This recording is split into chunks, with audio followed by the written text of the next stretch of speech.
Salut.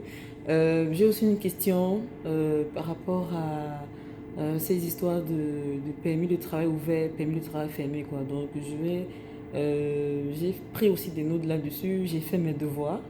Et ensemble, je vais vous donner la différence entre qu'est-ce que c'est qu'un permis de travail ou des exemples ou selon IRCC ou selon la citoyenneté de l'immigration au Canada, quelle est la différence entre un permis de travail ouvert, à qui est-ce qu'on donne un permis de travail ouvert, c'est quoi un permis de travail ouvert, c'est quoi un permis de travail fermé, qu'est-ce que c'est qu'un permis de travail fermé en fait. Donc, selon la citoyenneté et immigration au Canada, le permis de travail ouvert pourrait être défini comme l'autorisation donnée à une personne de travailler pour n'importe quel employeur pour une période déterminée, quel que soit l'employeur que vous pouvez travailler. Enfin, du moins, quand le Canada déjà vous donne déjà un permis de travail ouvert et que vous voyez que c'est écrit sur votre visa permis de travail ouvert, parce qu'il y a forcément une mention quelque part, ça veut dire que vous avez la possibilité, le droit de travailler pour n'importe quel employeur pour une période déterminée. Donc, les situations offrant éventuellement le droit d'obtention d'un permis de travail ouvert sont relativement nombreuses. Bon, à titre d'exemple, j'ai pris quelques exemples, euh, les exemples auxquels les situations à laquelle tous ceux qui demandent les permis de travail ouverts peuvent s'opposer. Donc, il y a les demandeurs d'un permis de vacances de travail. Donc, ça, c'est ceux qui font les PVT là, dans le cadre du programme d'expérience internationale Canada qui est EIC. Ils le savent, il y a certains qui le font déjà. Il y a les époux ou conjoints de fait titulaires de permis de travail ou d'études sous certaines conditions qui peuvent aussi avoir la possibilité de demander un permis de travail ouvert. Il y a les titulaires d'un permis de travail post-diplôme aussi qui ont la possibilité de demander un travail ouvert. Donc, je ne vais pas entrer dans les détails de qu'est-ce qu'un permis de travail post-diplôme parce que je mettrai à l'intérieur le lien pour que chacun puisse avoir la possibilité d'aller faire ses propres recherches, quoi. Donc, s'il faut entrer à l'intérieur, je pense que la vidéo sera longue, mais je pourrais browser un peu ce qui c'est qu'un permis de travail, un titulaire d'un permis de travail post-diplôme. Voilà, donc ça c'est en parenthèse, travailler au Canada grâce à ses études. C'est un peu plus complexe qu'on ne le pense en fait. Donc du coup, s'il faut entrer à l'intérieur, ça sera un peu plus compliqué. Je vais vous mettre le lien et puis chacun de vous va vouloir voir. Mais si vous voulez qu'on fasse une vidéo par rapport à ça, ça ne me dérange pas, on pourra le faire. Donc, il y a aussi certains demandeurs de parrainage ou les époux ou les conjoints de fait qui sont actuellement au Canada qui peuvent demander un permis qui peuvent demander un permis de travail ouvert. Donc là, ça c'est quelques exemples que j'ai pris des personnes qui ont le droit de demander un permis de travail ouvert par rapport à ça. Donc, mais ce qui est sûr, c'est que faites attention quand même, parce que les titulaires, ou les titulaires d'un permis de travail ouvert pourraient éventuellement se voir imposer certaines restrictions à son permis de travail. Mais si aucun employeur ou lieu d'emploi ne sont expressément mentionnés sur le permis de travail, vous êtes libre de faire ce que vous voulez. Vous êtes libre, c'est pas parce que Pierre vous a donné un permis de travail que vous allez penser que non, c'est fait. Mais quand il m'a donné ça, c'est que non. C'est que vous avez la possibilité de travailler pour n'importe quel employeur. Si et seulement si c'est écrit que vous avez un permis de travail ouvert. Je pense que c'est clair. Si ce n'est pas clair, je laisse toujours le lien de WhatsApp à l'intérieur des liens pour qu'on puisse ensemble discuter, partager et voilà. Voilà. Donc, par exemple, il est fréquemment précisé dans les conditions de permis de travail, c'est toujours précisé dans votre visa de permis de travail ouvert, n'est pas autorisé à travailler dans les secteurs 1, les soins aux enfants, l'enseignement primaire ou secondaire et les services de soins de santé. C'est pareil quand on vous donne souvent le visa Schengen. On écrit aussi souvent dessus que vous n'êtes qu'autorisé à être dans certains pays et d'autres vous n'êtes pas.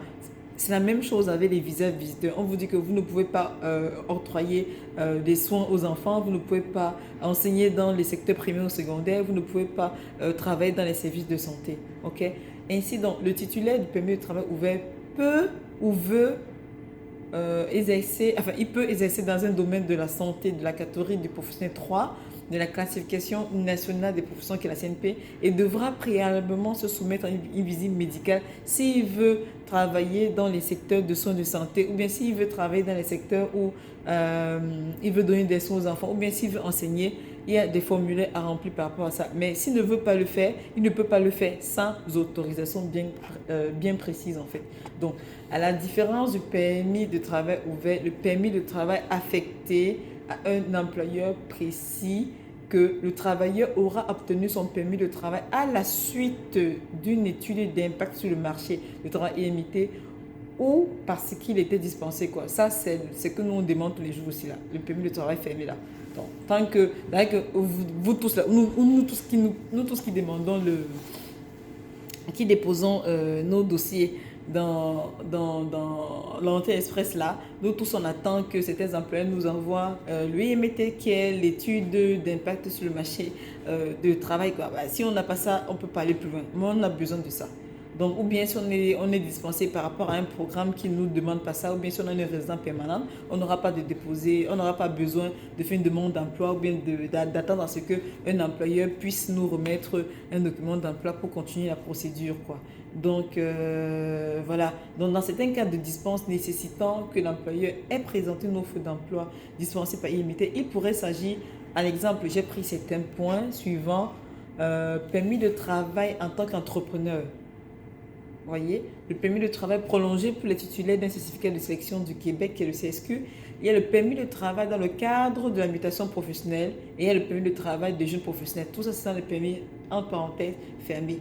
Donc, il y a aussi un bémol à ça qui dirait que si les titulaires de permis de travail ouverts peuvent jouir de conditions d'emploi plus élargies, donc par exemple, pas de récession quant à l'employeur ou la profession, par exemple, vous voyez un peu, ou bien s'ils peuvent être toujours demandeurs principaux à certaines procédures demandeurs, à certaines procédures d'immigration, c'est une bonne chose en fait.